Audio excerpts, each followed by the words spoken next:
Hey everyone, welcome back to my Conversations with God book series. So today we are on chapters 26 to 27.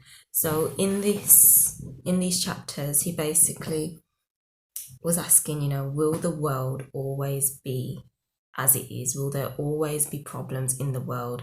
And he was kind of like, does God really want these problems to continuously happen? And the response was quite interested. So if you're interested to find out why and have a little discussion down below, then stay tuned. Thank you again for clicking on the video. So he went in and he just replied straight away. I like how, let's say sure of the answers that are given. I just like how it's just, this is why type of thing. But anyway, he went on to say the world exists as it exists because the same way like a snowflake exists as it exists, it's simply by design. And obviously when you hear design, you think like God's the creator, don't you? So automatically that's why I could see why Neil Donald Walsh thought, well, is it you creating it like this? Because automatically you're like, okay, if it's by design, did you design it this way, or did you not? But then he just basically says you have created it this way. Yeah, you have created it this way. And he went on to say God wants what you want, so because you want the world how it is now, then that's basically what God wants. Basically that's what it's saying. Now at first it's like, what? We don't want the world like this. We want it to be different. We want it to be, but it's talking on a larger scale here. Like it's basically saying collectively, I don't know where to look. I see myself here, but then the lens is here. Let me look here. Collectively, this is how we want the world to be. And when you think of it like that, it's quite deep, to be honest. Am I talking loud enough? It's quite deep. So went on to say when we really want world hunger to end, that's just one example, then world hunger will end. So it's like, well, how exactly can that be, And it went on to say all it takes is for all of us collectively to agree on that one thing, and it can be done by tomorrow. Went on to say that we've got all the tools necessary to end world hunger, but we as a collective have not decided and made that choice to end world hunger. We've just not done it. That's why it's still there. So that's obviously just one aspect, world hunger, but it's linked to like everything really. So whatever's happening in the world, wars, everything basically, it's the same thing. What are you guys' thoughts on that? Do you really think literally if we just all agree on the one thing, that change could actually happen? What are your thoughts?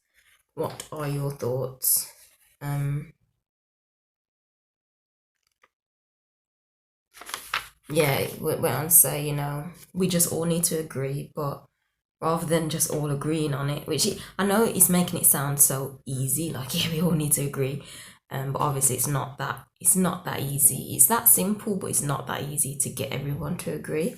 But then I found it funny, it went on to say, but instead of just all agreeing, we end up like shaking our fists at the heavens, asking God to do something about it. And it went on to say, I will do nothing that you can do for yourself, basically. So I found that interesting. Yeah, and it kind of didn't summarize, but kind of summarizes the earth is how it is simply because of our choices. Now, this is as a collective, of course, individually as well. But yeah, individually we're all doing little tiny things, and then collectively it's creating this mess in the whole world, basically. That's what I'm getting from what was said anyway. So it's literally from our choices that we did or didn't make. Yeah, it's from our choices. So you want to say, well, what about the robber and the rapist? What about, if you get robbed or raped, or you have an accident, someone hit you with a truck, or etc., etc. And this response was interesting because, again, it's like he's coming from the place of saying, them people don't ask, they never ask to be robbed or raped or beaten up or, like terminally ill and stuff like that. Because you kind of think, well, why would anyone why would you want that to happen to yourself? Which makes sense, of course. So I was quite interested to hear the response for this. And it was like, consciously, again, together as a collective, we've created the desire and need for people to want to do that. So it gave an example, like the best example, to be fair, was the rape one.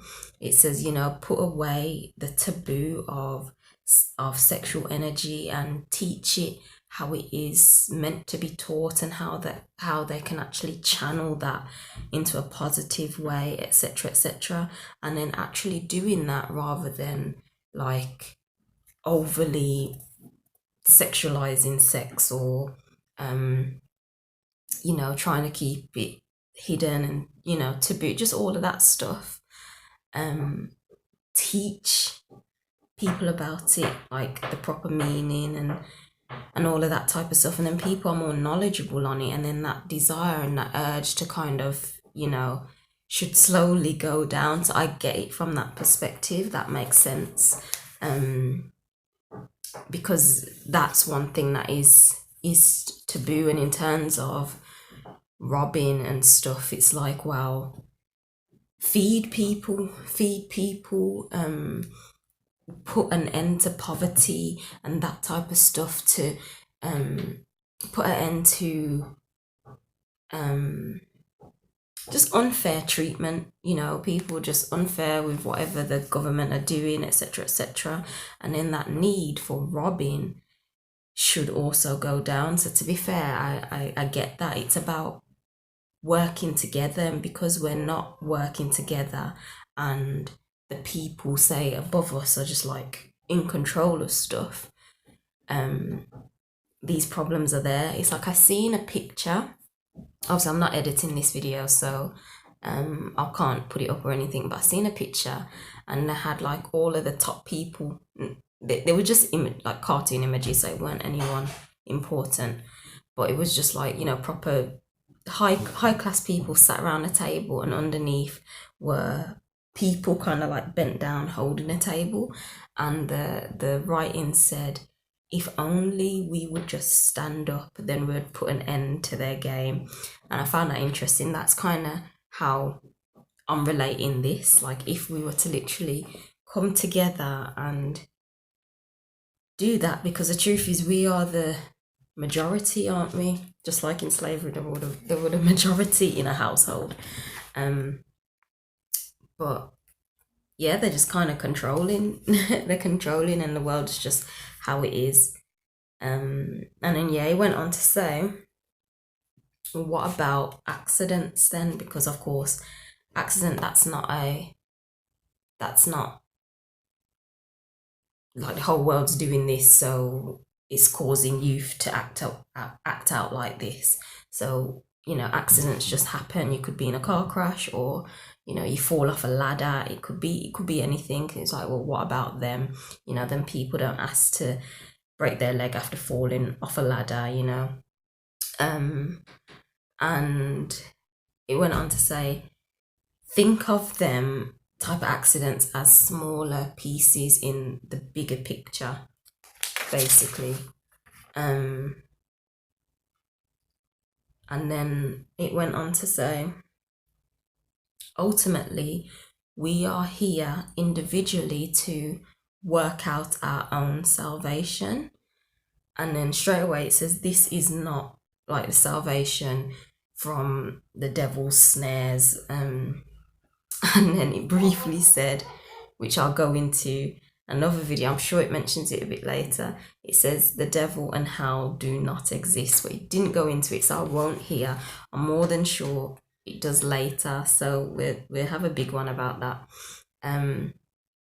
But it says you're saving yourself from oblivion of non-realization. Now, what I get from this, linking it into what they've been talking about for the whole time, is we're kind of here to experience self. And for us, the worst thing is not having that experience. So it's not having that realization, like, of what it's actually like. And that's what we're saving ourselves from by going through these experiences. That's what I got from it.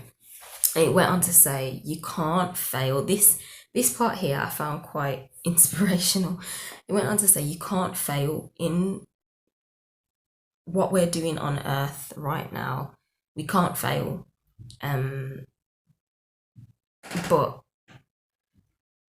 it's like it's just the process.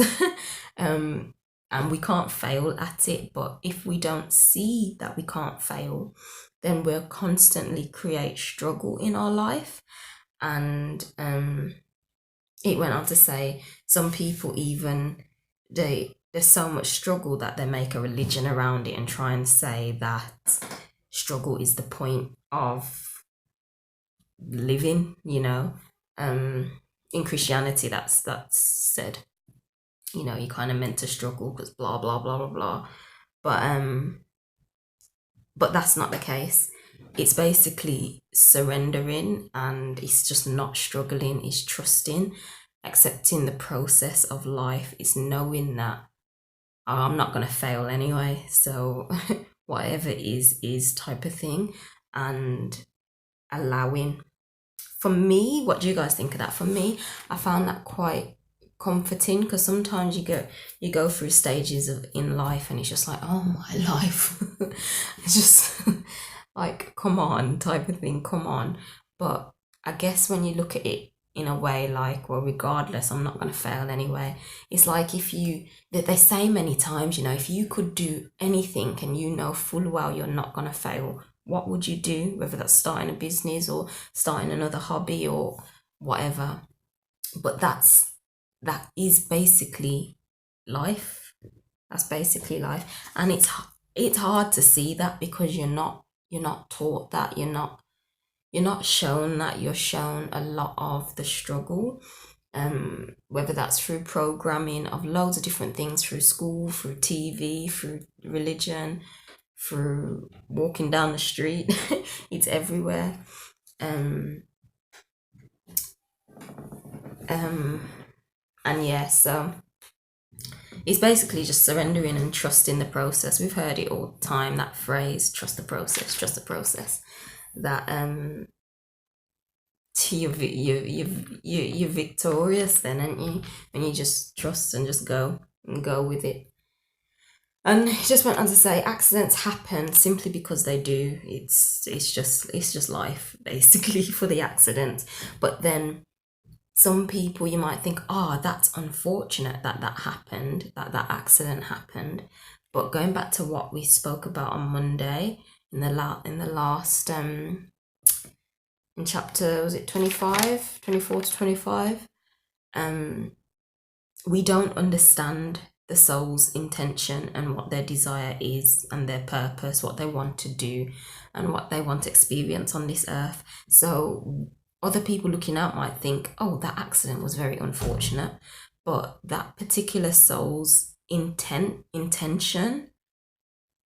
is probably part of their process, because they want to experience something which will, I don't know, bring them to like a greater experience in something else. So if that accident leads to that greater experience, was it really unfortunate? Was it really bad, you know, or was it good? So yes, found that interesting. And then yeah, the last part is just like went on saying nothing is a coincidence at all. Everything, as I say, happens for a reason. Nothing's a coincidence. And yeah, it went on to say each experience is called to you by you. So basically you create everything that happens to you. That's basically what it's saying in simple. And the reason that is to experience who you truly are. Now for that can sound really tough for some people in certain cases where some things really like traumatize them. It could have been anything, but yeah, it's just tough to hear. That one is tough to hear, but I do get it when I'm looking at the bigger picture and seeing, okay, we want to experience something in life, whether that something could literally just be healing through the trauma because you don't know what that feels like, so you want to experience that. Then a trauma had to have happened, hadn't it? So you heal through it. So it's like when you look at it that way, when you see the bigger picture, I get a better understanding. Though it's still tough when like something very traumatic might have happened to someone and you know you turn around and say, oh, that was called to you by you. That just sounds harsh as hell. That sounds really harsh, it does. And so a bit inconsiderate. That's just being honest. But again, like I said, seeing the bigger picture, I see how that could be. But still tough to hear. What do you guys think? What are your thoughts on that?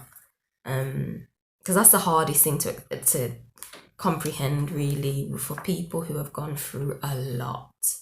And you say you've caught that on yourself.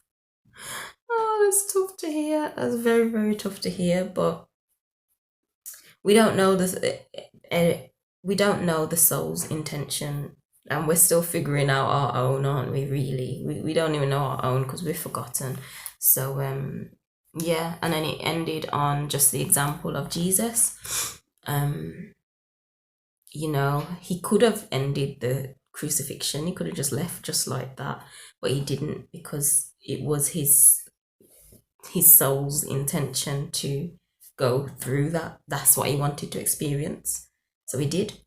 And obviously reading that story, it's like, oh wow, that was tough what happened to him, but that was his intention. So yeah, that is it for this